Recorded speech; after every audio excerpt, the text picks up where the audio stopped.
kwaba kuthola sembulo ngekuthi lo mfati uthethelelwe tono takhe letinganani. Lesambulo lesamenda aphihlite libhodlela beligcwele emakha, wathululela kuJesu.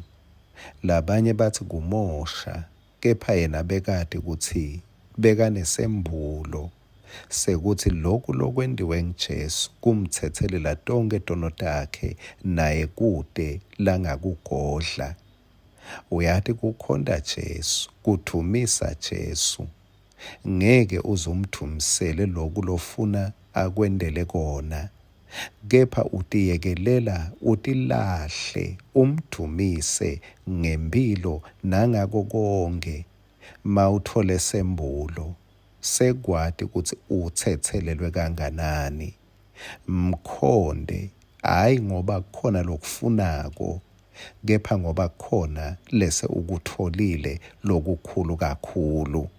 Nasi ngwaselusuku sakavuka udle.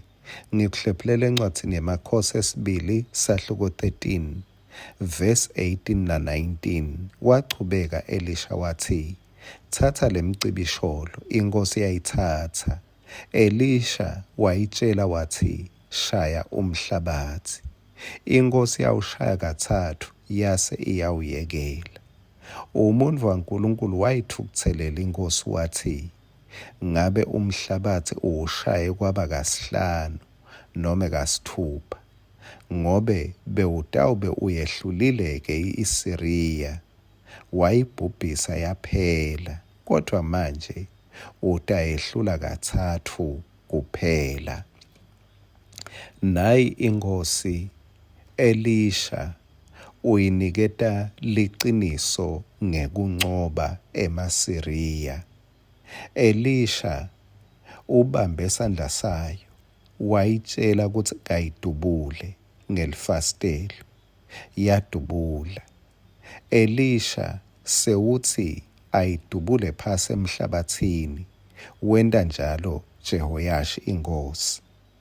Kepha liBhayibheli liyasitshela ukuthi wadubula wase uyayekela. Le micibisholo beyisekhona abengakayicethi, kepha yena wabese uyayekela, he gave up. Elisha sewuthi kuye, kube ushaye kwaba kasihlanu noma kasithupha, bewutawube ucedzile nganayimbi yeMasiriya, bewutawushaya ubhubhise, sewuthi kodwa manje utayehlula kathathu kuphela. Kusho ukuthi kwehlulwa kwenkosi Jehoyashi yehlulwe ngeMasiriya, bekungasiko ukuthi laMasiriya astrong, bekungasiko ukuthi laMasiriya atawuba nemandla, kepha bekukuthi inkosi Jehoyashi yabese iyayekela, yabese iyema, yabese iyevilapha, yabese iyatsinwa. Kuncoba sinikiwe liqiniso lekuthi siyancoba nekuncoba ngaye losithandzako. Sinikwe liqiniso ukuthi kude lokungamelana nathi ngoba Kristu angakithi. Yini lokhu lesethenjiswe kona singaboni umphumela wako? Kungabangwa ukuthi silingisa inkosi Jehoyashi. Kunento lesesimile kuyenda, kunento lesesiyekele, kunemkhuba lomuhle lesibese siyatsinwa kuwenda.